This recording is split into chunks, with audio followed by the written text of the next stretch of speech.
从明日起，茶房3事合一，全归一个人干。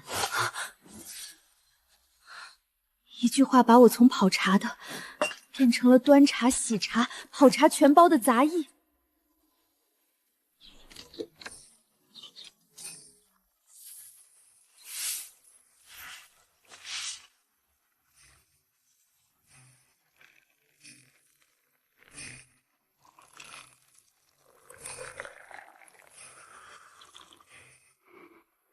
阿恒泡的茶，比宫里御茶房的还好。拿着吧，赏你的。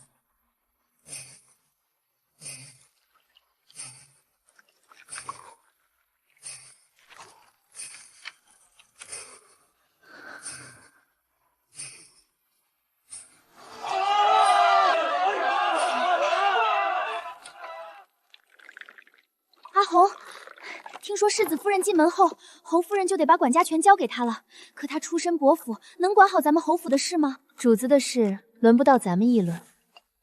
从明日起，各房各院裁撤重复差事。茶房端茶的、跑茶的、洗茶具的3事合一，全归一个人干。阿红，你说世子夫人是什么意思？咱们茶房是不是要出大事了？放心，我有手艺在身，总不至于饿死。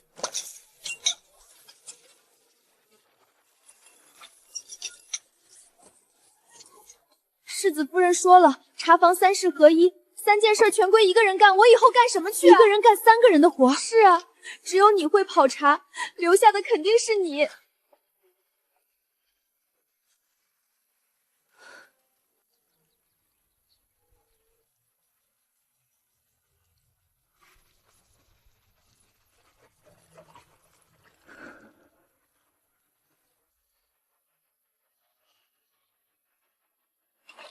阿恒，夫人的早茶呢？都等了好一会儿了。啊，马上就好，马上就好。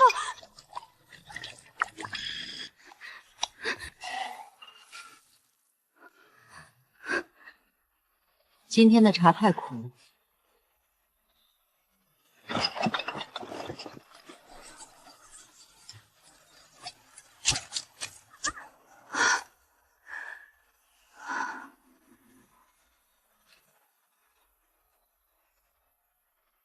夫人说今天的茶太苦了。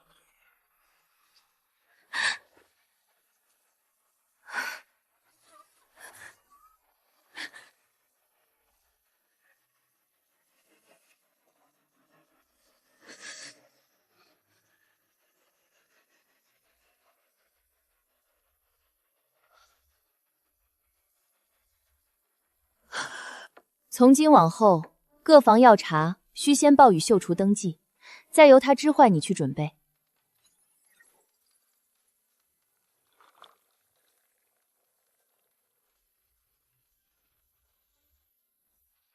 侯爷问茶怎么还没上？客人都到了。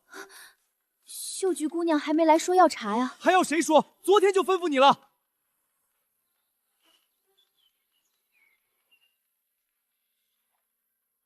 怎么是你端茶？现在才来？侯爷已经把客人请去茶楼了。一群废物！赵岩，都是你动作慢，害我挨骂。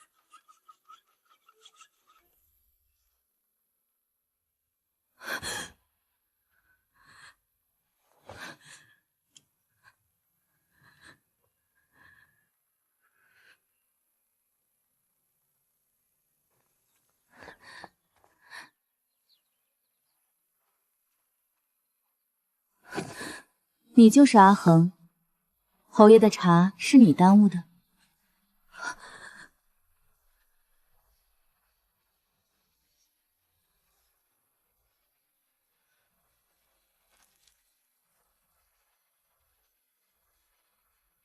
是奴婢的错，念你初犯，扣半个月月钱。谢夫人。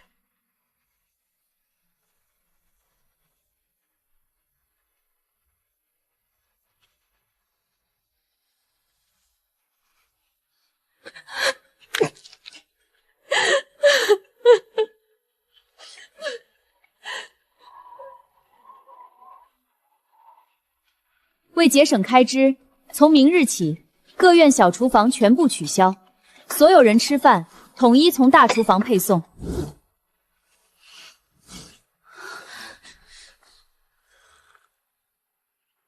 老夫这胃可经不起大厨房的油腻。老身吃素几十年，这菜里怎么有荤腥？连口热汤都喝不上。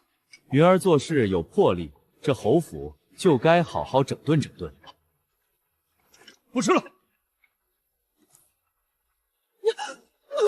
这菜里有肉，我的肚子！快请大夫！少奶奶动了胎气。胡闹！这些规矩是老侯爷定下的，几十年好好的，他一个新媳妇懂什么？云儿也是为了家里好，年纪轻不懂事，慢慢改就是了。让他消停点，别再给我添乱。这只银餐配你，这匹布你拿去做身衣裳。这是建言香，谁有好建议，一经采纳，重重有赏。世子夫人真是个好主子，大方又开明。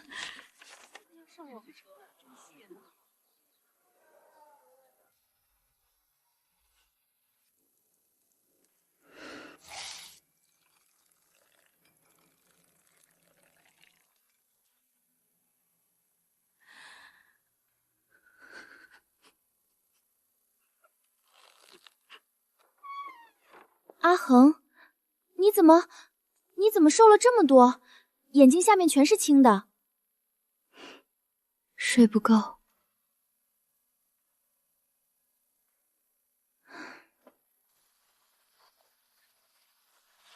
快去茶房，让阿恒赶紧泡最好的茶来。阿恒姑娘，我们太太想喝白茶，陈了3、5年的那种，不要太浓。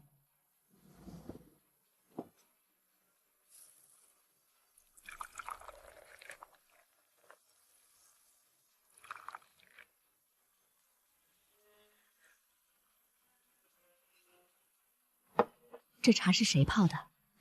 茶房一个丫头叫阿恒，泡得好。白牡丹最怕闷，她这个火候恰到好处。这丫头以前确实不错，不过最近精简人手，她又要跑茶，又要端茶，又要洗器具，忙不过来，茶汤也不如以前了。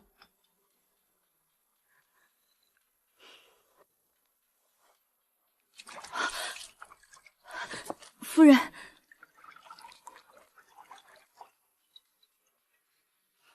你一个人一天要泡多少茶？多的时候20来次。我姑母那天说的话你听见了？她说侯府的茶不如从前了。我嫁进来之前就听说过永宁侯府的茶是一绝，没想到才1个多月，这一绝就没了。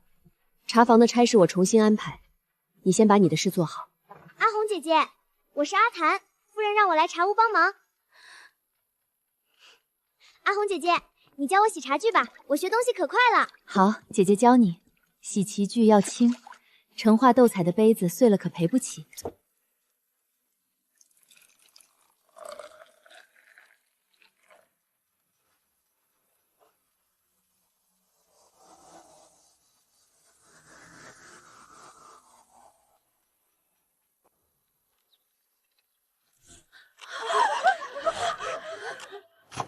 世子夫人，求您开恩，我家一家老小全靠我这点月钱过活呀！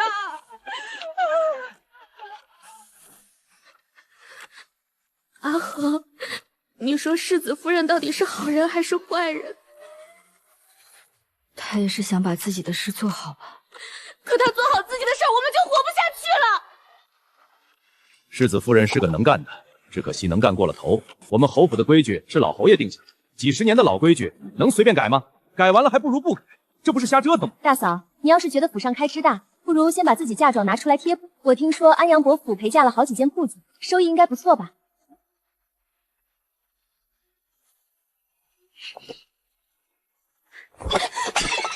不长眼的东西，去廊下跪着，3个时辰。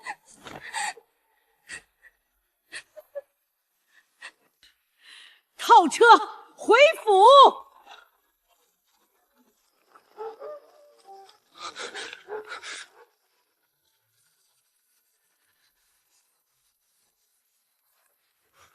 母亲，您怎么连夜？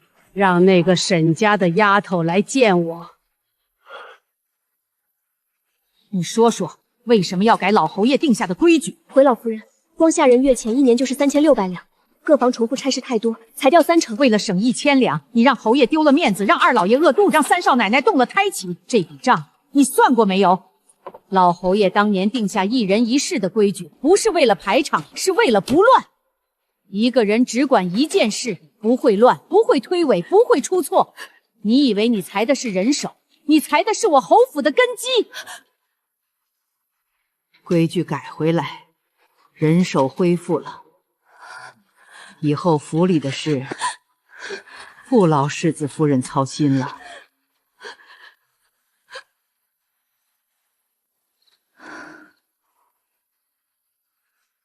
阿恒姐姐，听说世子夫人哭了很久，秀珠姐姐怎么劝都劝不住。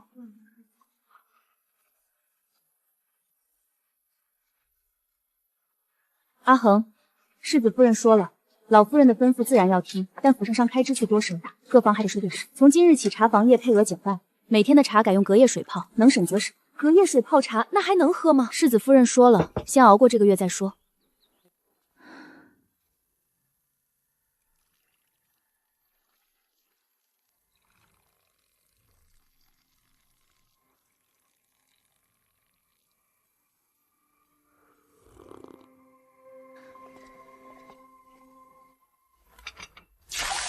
夫人说一股陈味，让你重新跑。二太太问是不是换茶叶了？这茶怎么一股怪味儿？侯爷说这茶太敷衍了，让你重新跑。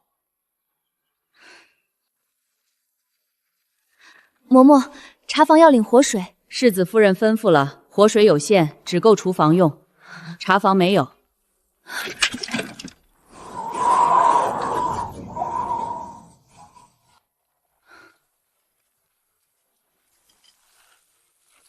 这是什么鬼东西？茶梗子，茶叶不够了。那也不能拿这个糊弄人啊！那你去找世子夫人，让她把茶叶配额恢复，不然巧妇难为无米之炊，我也没办法。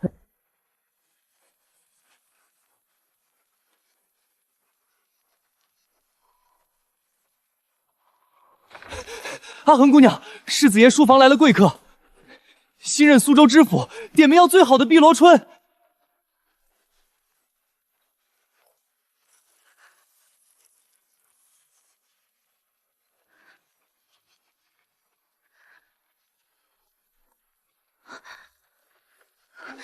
秀菊姐姐，碧螺春没了，世子爷的客人等着喝呢。这个月欠额用完了，你自己想办法。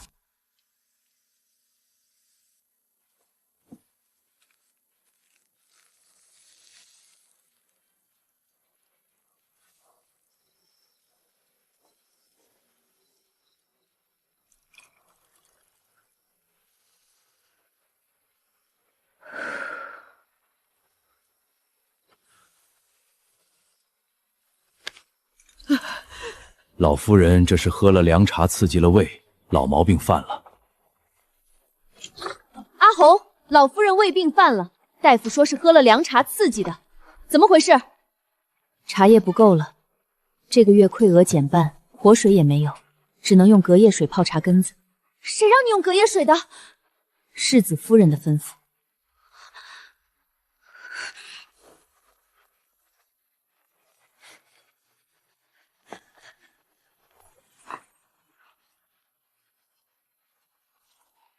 叫侯爷来见我。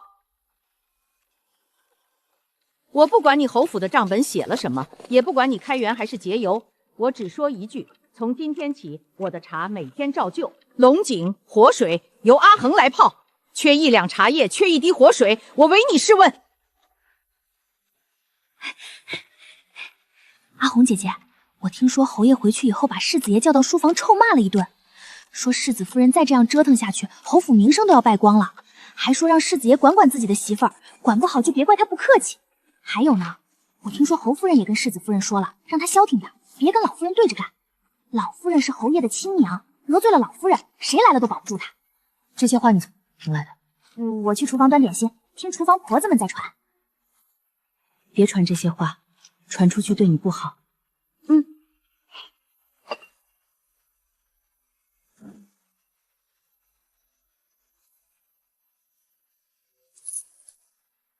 暂签赎身。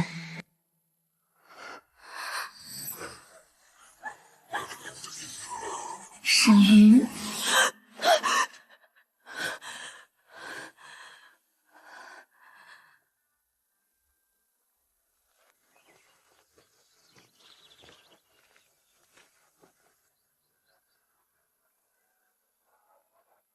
夫人，阿恒，你在侯府几年了？5年。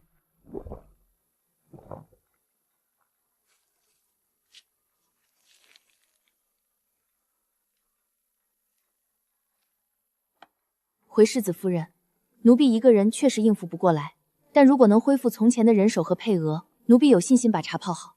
从前的人手和配额不是我说了能算的。老夫人说了，府里的事不让我操心了。夫人若真心想恢复侯府的茶，不妨去求老夫人。老夫人最爱喝茶，只要夫人诚心，老夫人未必不肯松口。求老夫人，那不是等于承认我错了？夫人，有时候认错比硬扛更需要勇气。谁说府里的事不让你操心了？母亲，云儿，老夫人那天说的是气话，你听不出来吗？你当真以为老夫人不让你管家了？你是世子夫人，将来的侯夫人，这家你不当谁当？母亲，你的心是好的，就是太急了。你刚进门，脚跟还没站稳，就大动干戈的裁人改规矩，这不是给自己入敌吗？云儿从明日起，用度恢复入常，茶叶活水该多少就多少。茶房人改手按之前的来事儿，慢慢来，不急在这一时。阿恒，好好泡你的茶，泡好了，谁都不会亏待你。阿恒，你说实话，你觉得我这个世子夫人当得怎么样？夫人心善。你是在说我蠢吧？你走吧，我嫁进侯府3个月了，连茶房一个丫鬟都比我透彻，比我会做人。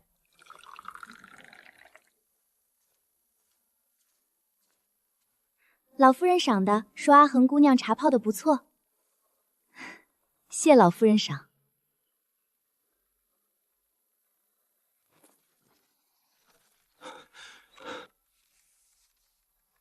阿红，今年能不能再拿头名？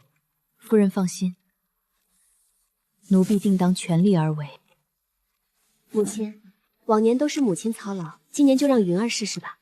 而且母亲不是说了，让云儿只管放手去做吗？那你便试试吧。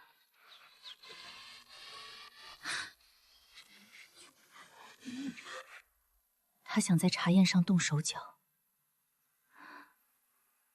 往年都用龙井，贤妃娘娘也喜欢龙井，怎么突然换大红袍？母亲有所不知，我前日进宫给娘娘请安，听女官说娘娘最近喝腻了绿茶，脾胃不太好，想换换口味。大红袍性温，香气浓郁，正是秋日佳景。你确定？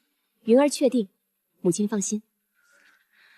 夫人，大红袍我泡过，但要泡出最好的味道，和龙井的手法完全不同。只有3天时间了。你是怕你泡不好？能不能先用大红袍试泡几次？不用，我相信你的手艺。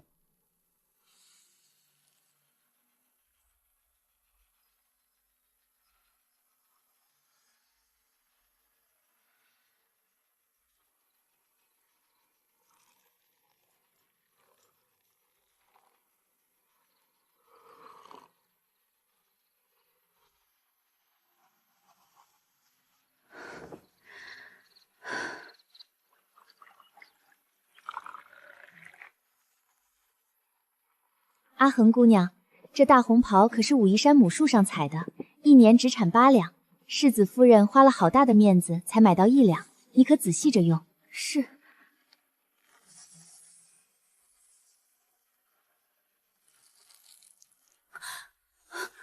查好了没有？贤妃娘娘和各位夫人都入座了。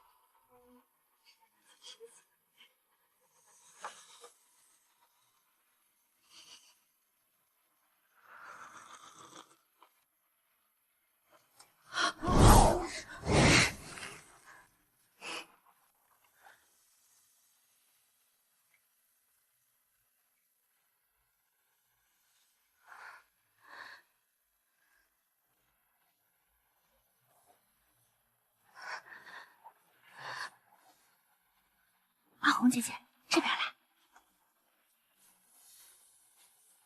你疯了！新妃娘娘的茶叶你也敢搞鬼？你知不知道我光了？母亲，您让我做的，我都做了。现在该您兑现承诺了。阿红姐姐，世子夫人这是被人当枪使了。都是那个阿红，茶泡不好，害侯府丢尽脸面。打他20板杖，以儆效尤。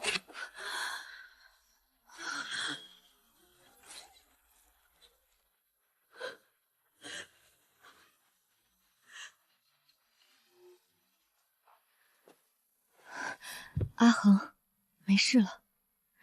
我跟夫人说了，茶宴的事是我一意孤行，跟你没关系。打板子的事不会落到你头上。夫人，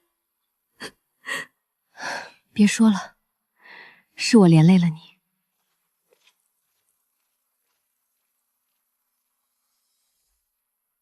阿红姐姐，世子夫人还挺好的。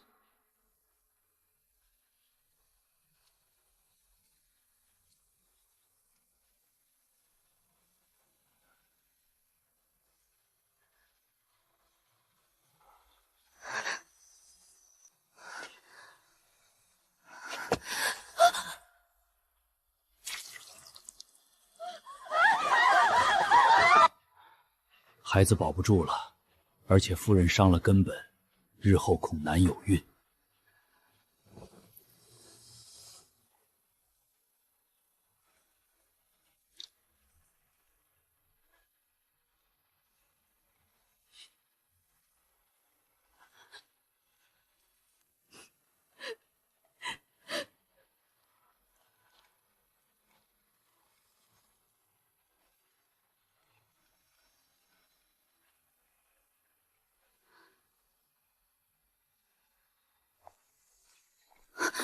母亲，您让我做的我都做了，现在该您兑现承诺了。你是世子夫人，将来的侯夫人，这家你不当谁当？世子夫人是被侯夫人当枪使了。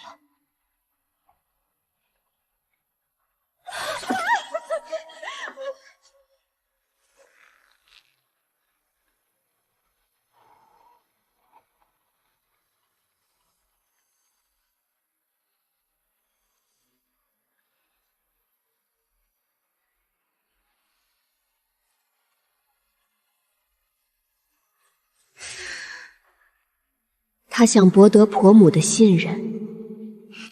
侯夫人，审才人。于是急切地做了侯夫人手里的那把刀。真是好手段。老夫人表面上骂沈云，实际上是在敲打侯夫人。制度是老侯爷提的，但背后规矩多半是老夫人后来定的。老夫人定规矩那会儿，侯夫人刚进门。这侯府还有的乱，我得快点离开。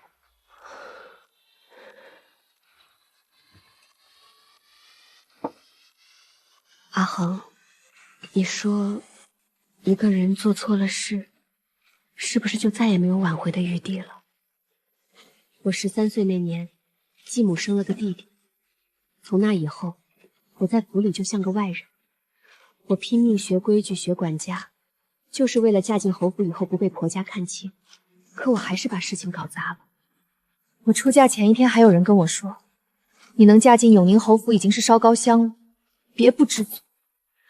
我明明是安阳伯府嫡女，但在继母手下，我活得和庶女没什么区别。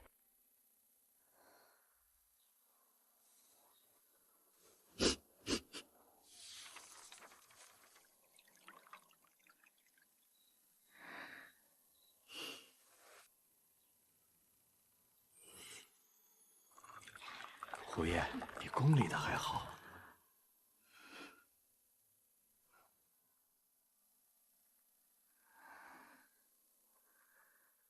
夫人，奴婢有一个想法，不知当讲不当讲。你说。奴婢虽然只是个跑茶的，但在府里待了5年，各房各院人情世故多少知道一些。如果夫人信得过奴婢，奴婢愿意替夫人分忧。你不怕得罪人？怕，但更怕侯府再这么乱下去，我连茶都泡不成。阿恒，你知道吗？我小产那天你送来的那杯茶，是我嫁进侯府以来喝过的最好喝的东西。那杯茶不值当什么？值当。你说的对，我一个人扛不了所有事，我需要帮手。从今天起，你就是我的管事娘子，跟我一起理一理这侯府的烂账。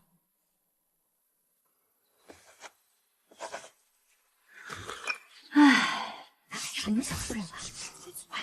快上！只关心不是。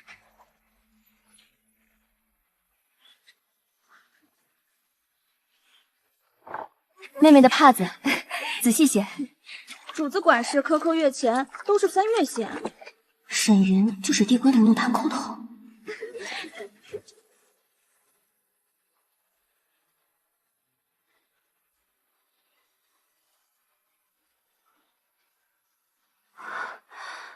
阿恒，你这个脑子之前只跑茶真是屈才了。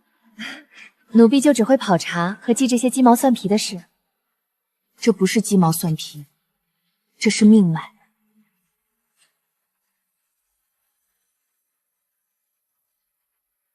你查到什么了？侯夫人的陪房刘嬷嬷在府外经营一间绸缎铺，侯府每年采购的绸缎70%从这铺子买的，价格比市面上贵30%。多出来的银子进了谁的口袋？不用奴婢说。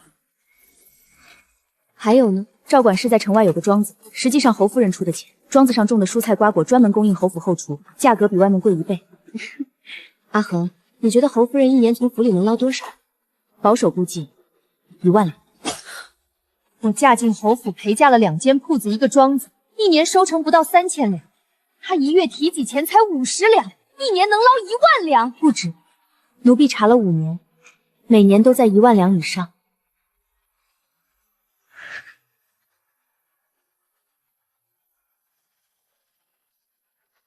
我要拿回管家权。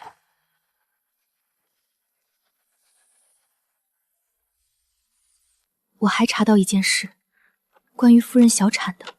夫人那天摔跤不是意外，有人在院子台阶上抹了油，事发趁乱时那人把油擦了。当时没人看出来，但下雨时油迹会浮出来。奴婢去看了，院子里台阶上有痕迹。是谁？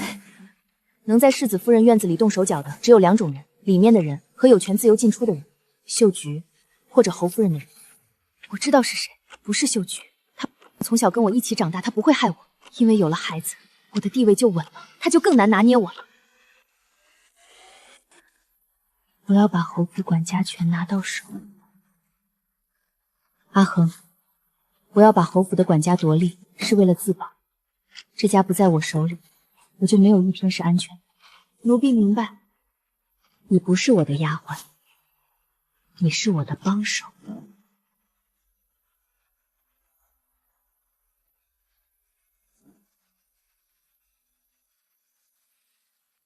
不急，要等一个合适的时机。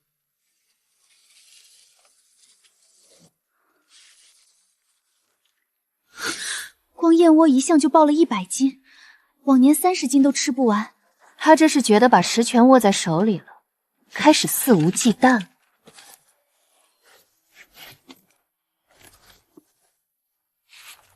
100斤燕窝，他当侯府是开铺子的。往年30斤都吃不完，今年100斤，这是要把燕窝当饭吃呢。阿恒，谁让你把这些东西送到各房去的？回夫人，是世子夫人吩咐的。世子夫人说，侯府的钱该花在明处，让各房主子都知道银子去了哪里，免得有人说闲话。府里开支确实该有个清楚明白的账目。既然往年30斤燕窝都吃不完，那今年就按30斤来办，多出来的银子该省则省。今年的年货按往年的规矩来，采购的事交给世子夫人办。是，祖母。至于你，禁足1月，好好反省。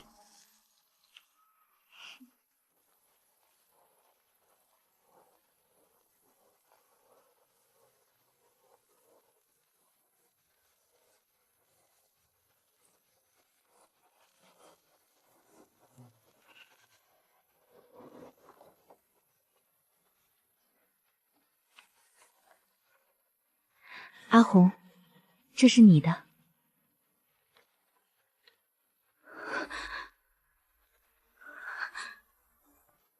夫人，这是我们说好的，而且你还帮了我这么多，我能还你的也就这一样了。夫人，我虽然拿到了卖身契，但我不会马上走。你不走？走，但不是现在。侯府的事还没理顺，我答应了要帮您，就不能半途而废。奴婢说话算话，等侯府的事都上了正轨，我再走。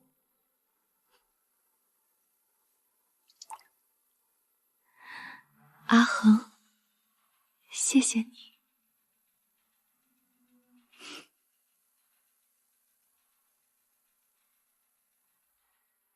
二婶，云儿之前不懂事，特来请二婶指点管家之道。三弟妹，这是上好的血烟，给你补身子。大嫂太客气了。世子夫人最近懂事多了。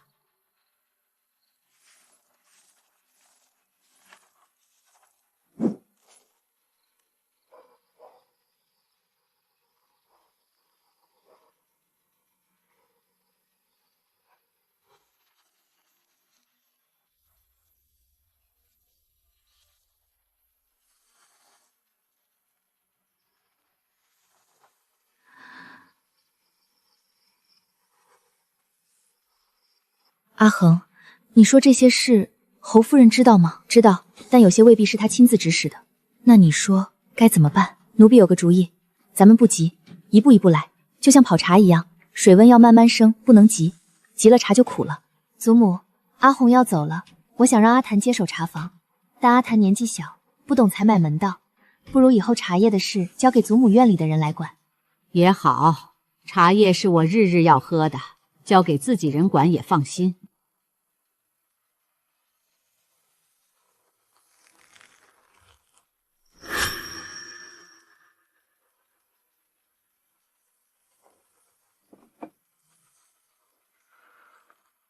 府里各房被褥有些旧了，我琢磨着统一换一批新的。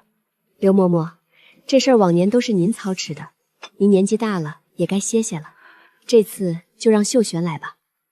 是，夫人。秀璇定当尽心尽力。库房账目太乱了，今日起彻底清查。赵管事，把近3年的账册都搬出来。赵管事虚报账目，贪墨公款，撵出侯府，罚没工钱抵账。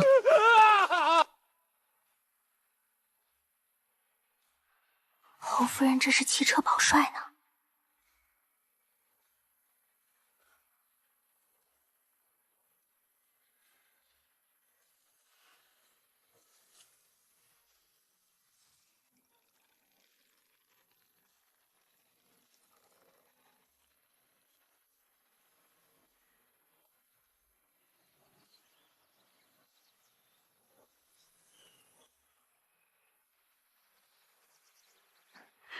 好孩子，侯府有你当家，我放心了。云儿，以前是母亲不对，让你受委屈了。你是个能干的孩子，侯府交给你，我放心。母亲言重了，云儿年轻，还有很多不懂的地方，还要母亲多多指点。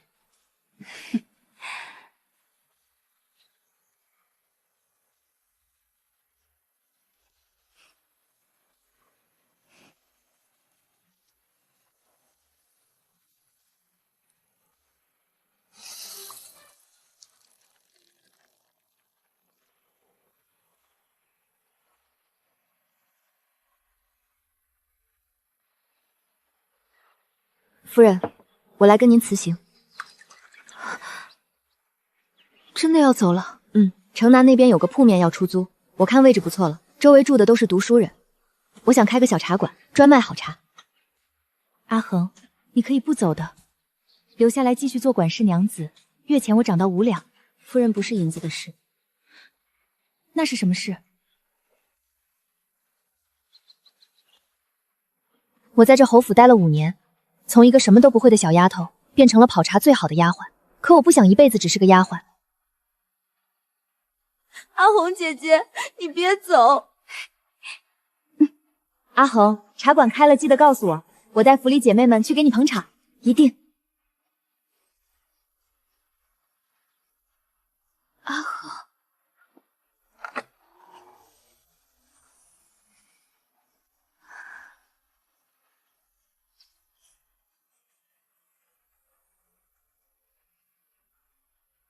不是赏你的，是入股。你开茶馆，我入股，年底要分红。夫人，你什么时候学会做生意了？跟你学的，你说过的，管家和跑茶是一个道理，每一个环节都会影响最终的结果。做生意也是一样，多一分则多，少一分则少，要刚刚好才行。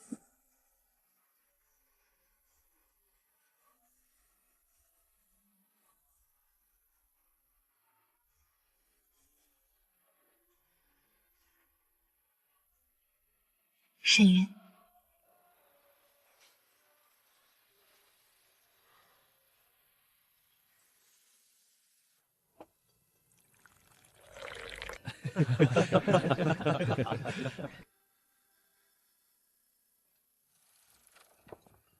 老板，老白茶，陈3、5年的，不要太浓。夫人，你怎么来了？当然是想你的茶了。阿恒，你的茶还是这么好。那当然，跑茶这件事我从来没放下过。阿恒，你说咱们当初要是没闹那一出，你现在是不是还在侯府跑茶？也说不定。也许我早就攒够了银子，出来开茶馆。那我呢？我要是没闹那一出，现在会是什么样？可能还是那个一心想把家当好，却不知道该怎么办的世子夫人。也是，没有那一出，我可能一辈子都不知道自己错在哪里。茶凉了就不好喝了，真好。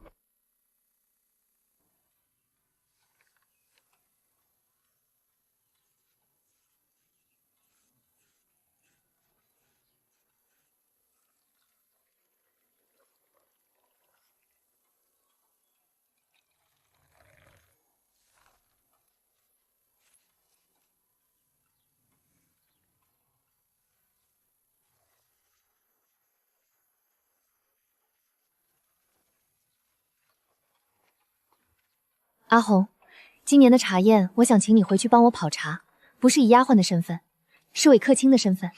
夫人还是这么直接。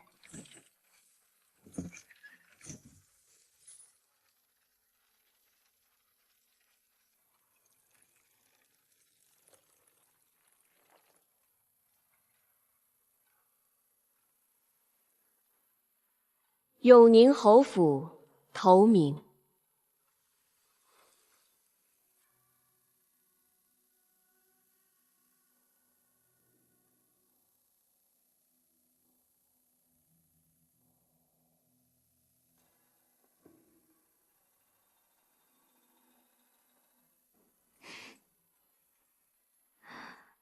他终究还是不死心。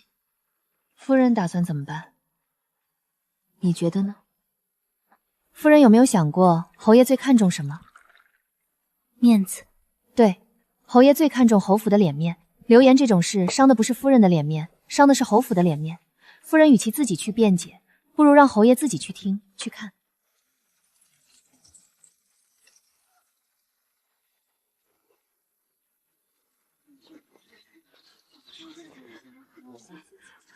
第一，从今日起，各房各院月钱增加1成，银子从裁剪虚报采购节省出来的款项中出。第二，所有年过60的嬷嬷可自愿退养，每月照领半饷。第三，各房丫鬟每人每年多做2身衣裳。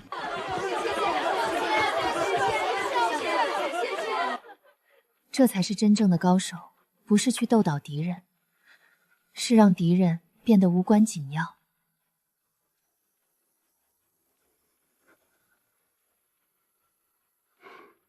云丫头懂事了。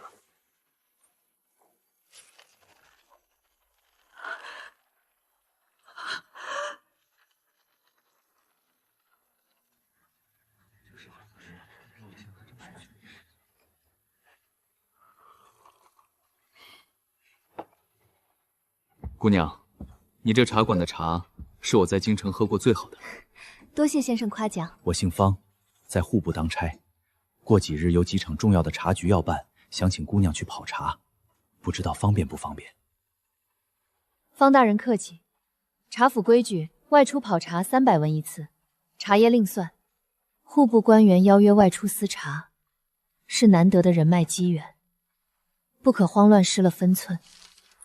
按茶馆规矩报价，既不攀附，也不怠慢。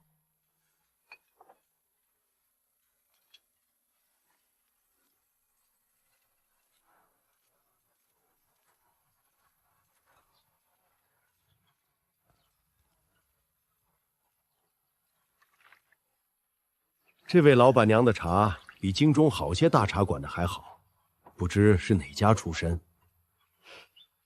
小女子出身不过是一介平民，只是运气好，得了永宁侯府世子夫人沈氏点拨罢了。永宁侯府的世子夫人？是，世子夫人向来重视茶道，时常督促小女子精益求精。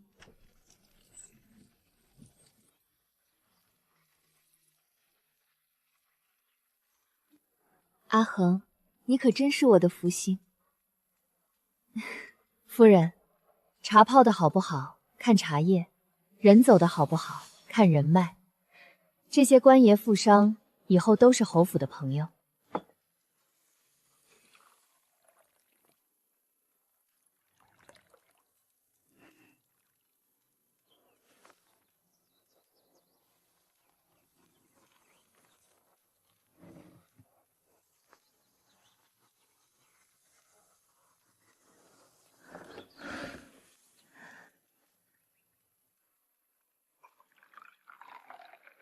手腕再松一点。阿红姐姐，阿檀，你知道跑茶最难的是什么吗？水温、火候。是心。水温你能练，火候你能磨，但如果你心里不静，什么水温火候都是空的。你现在心里有杂念，你在想自己能不能赶上我，在想主子喝不喝得惯你的茶，在想别人怎么评价你。这些杂念让你的手发紧，手紧1分，茶差10分。放下，什么都别想，只想茶。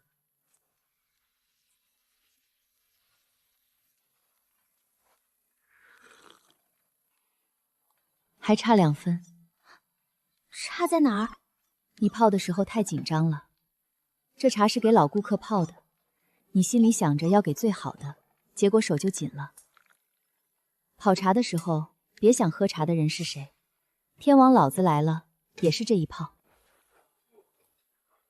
听说这家茶馆的老板曾在永宁侯府当过茶房丫鬟。是，在侯府茶房待了5年。侯府的茶我喝过，确实是精诚一绝。你是跟谁学的？最开始跟茶房的老嬷嬷学，后来自己翻茶经琢磨。光看茶经能学到这个地步？这个手法茶经上没有，是我练出来的。姑娘，宫里礼部每年要办春宴和秋宴，缺一个懂茶的司茶，不是宫里的太监，那些只会泡大锅茶。我要的是真正懂茶的人，不知姑娘愿不愿意？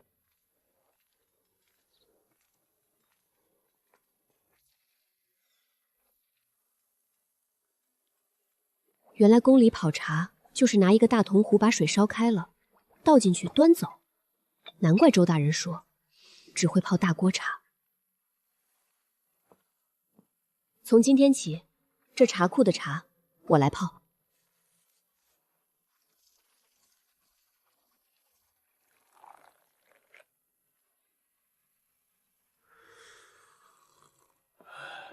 确实比咱们泡的好。那咱们一起泡。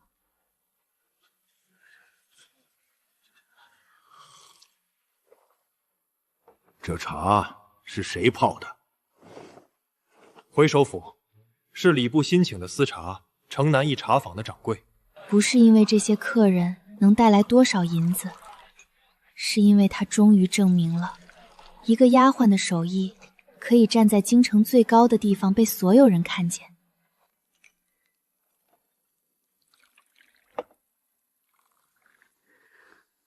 阿檀的茶虽不及阿红，但也足够撑起永宁侯府的门面了。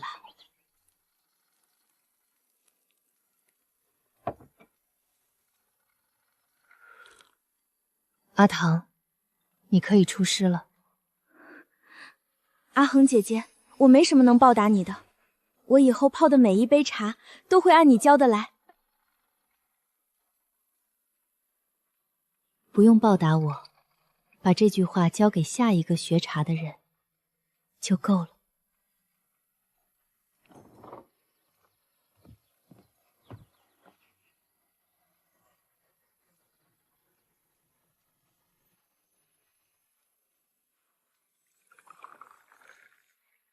跑茶切勿心浮气躁，心静茶自香，这是教我跑茶的阿魂姐姐传下来的道理。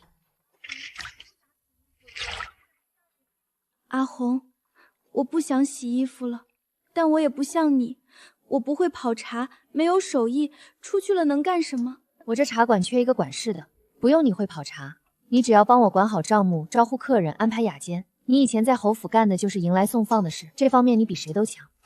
你是说真的？你休整几日就来店里报到，往后负责店里管事的活顾。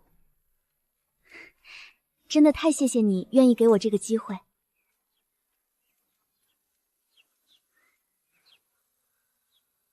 卢叶，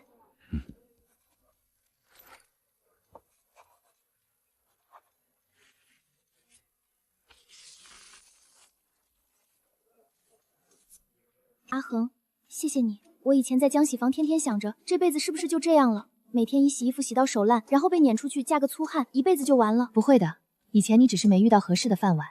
每个人都有自己的本事，只是有时候需要另一个人来告诉他。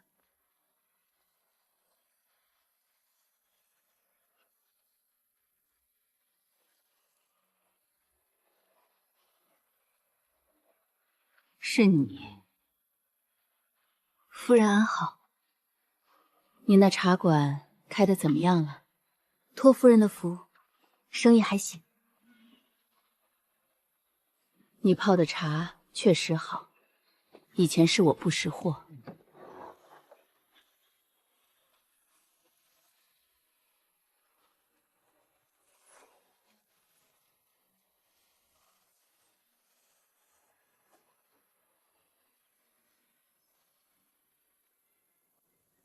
云儿，以前是我对不起你。世子怎么突然说这个？我母亲做的那些事，我竟然一直都不知道。你受了那么多委屈，我一次都没站在你这边。都已经过去了。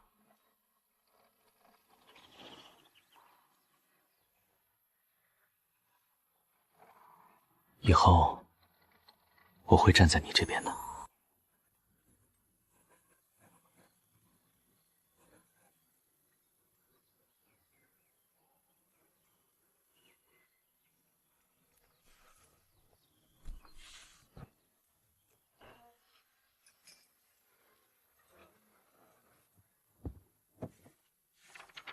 这是你写的？是。我在杭州开了3年茶馆，看了你这本小册子，觉得自己这3年都白开了，能不能跟你学一阵子？行，但得交学费，1天50文，包吃包住。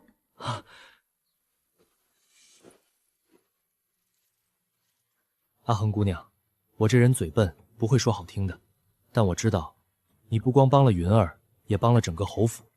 茶叶采购1年省了300两，库房采购1年省了2000多两，加起来够给府里所有下人涨2成月钱。这是侯爷托我带来的20两黄金。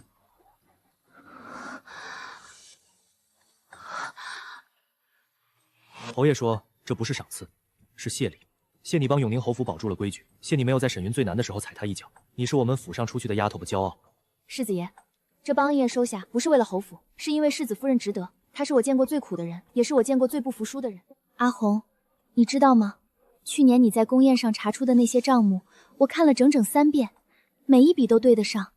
我以前一直觉得自己是世子夫人身边最能干的人，看了你做的那些事，才知道什么叫能干。秀菊姐姐，每个人都有自己的长处，你会梳头描花样，这件事我这辈子都学不会。你就会哄人开心。这世上不需要什么都会的人，只需要把一件事做到极致的人。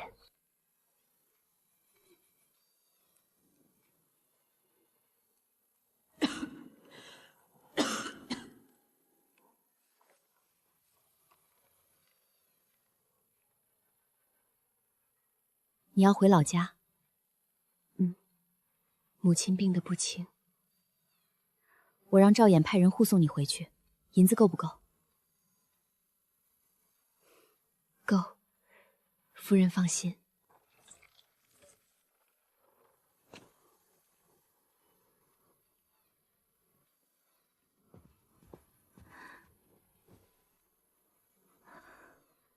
我的恒儿有出息了。是，有出息了。娘，你放心养病，银子不用愁。不是银子的事，是看到你活得好，娘放心了。泡茶真能养活自己？能，不但能养活自己，还能养活别人。那你教我行不行？行，但得下苦功夫。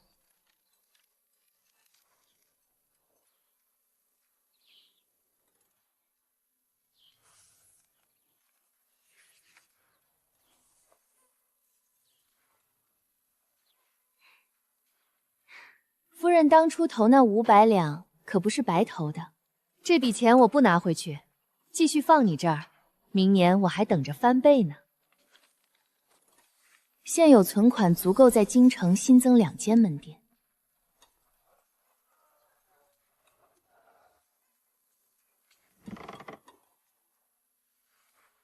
茶好不好不是一块匾说了算的，是客人喝了以后会不会再来。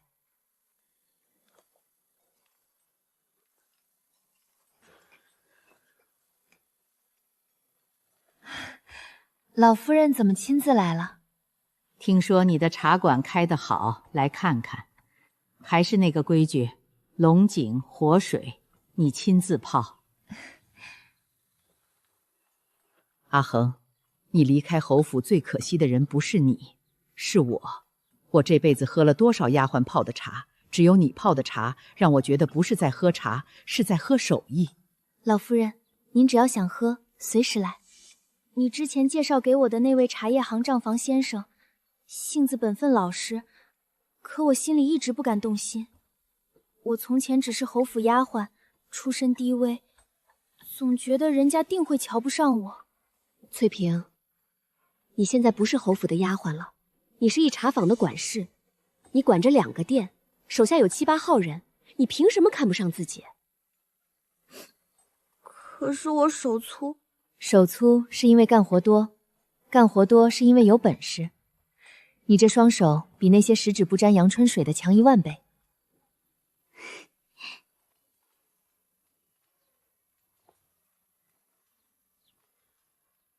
我想好了，这孩子的小名就叫恒儿，恒是你的恒字，取一半。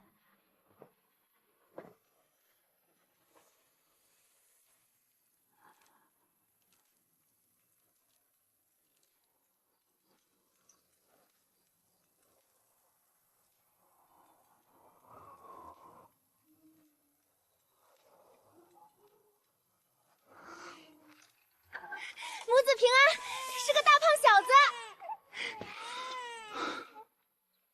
夫人，他长得像你，眼睛像我，嘴巴像他爹。要是全像世子爷，长大了可是个闷葫芦。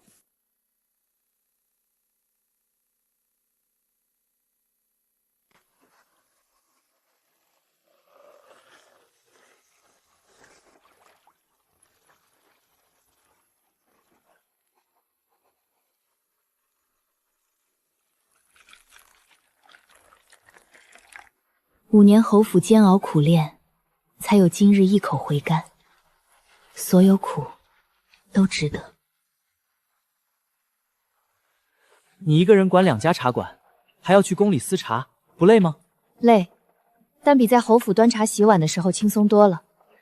那时候每天醒来第一件事是担心今日受罚，现在醒来只想今日泡什么新茶。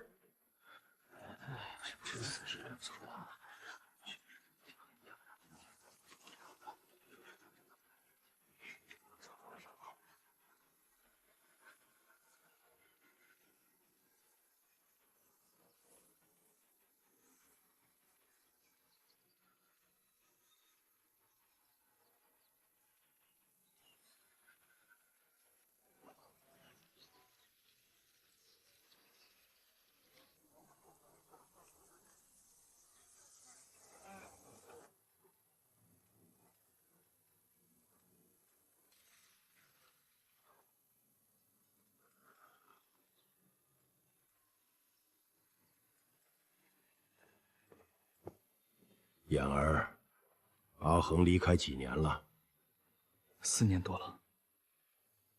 一个丫鬟比府上管事精明太多。她茶馆生意兴隆，还做宫里礼部司察。以前我只以为规矩是根基，如今才懂规矩是死，人是活。阿恒就是那个扶正府中乱象的人。阿环以前说过，茶好坏看水，府规稳不稳看人。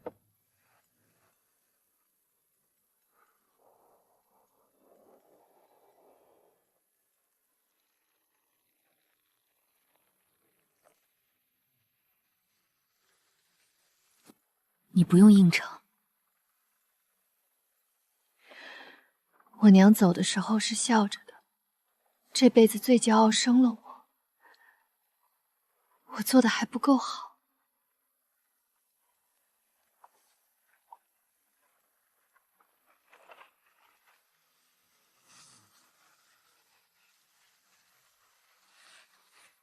亲人远去，但前路上有天光。你想好了？京城已经站稳，想往江南走，那里茶道别有一番风味。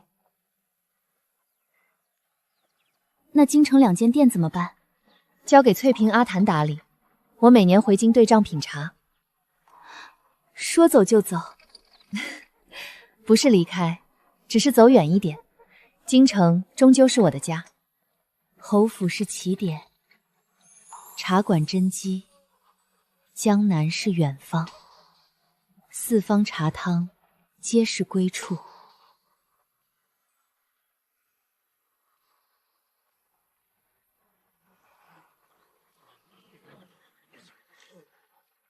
从前困侯府10尺茶房，如今坐拥湖山。杀青的火候也不能驻茶的。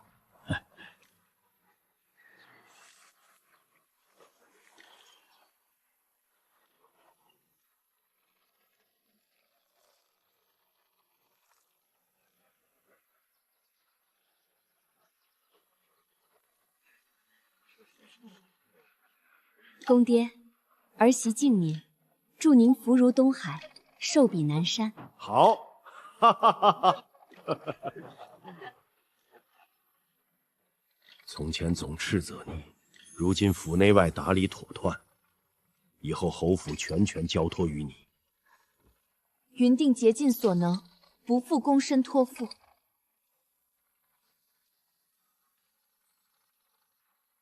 原来如此。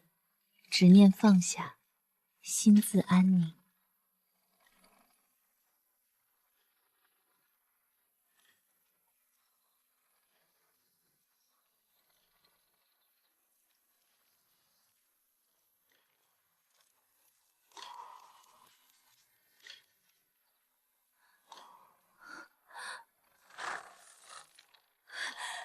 阿恒。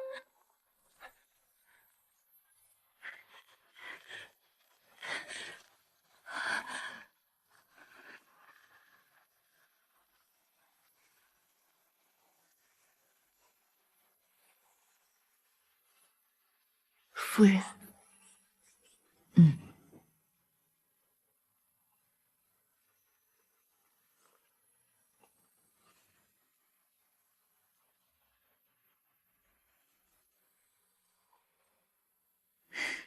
骗你的，已经够了。我叫阿恒，以前是永宁侯府茶房的丫鬟，现在是京城一茶坊的掌柜，泡了15年的茶，洗过上万个杯子，伺候过上百位客人。到头来才发现，我不是在泡茶，我是在泡自己。茶好了，人就对了。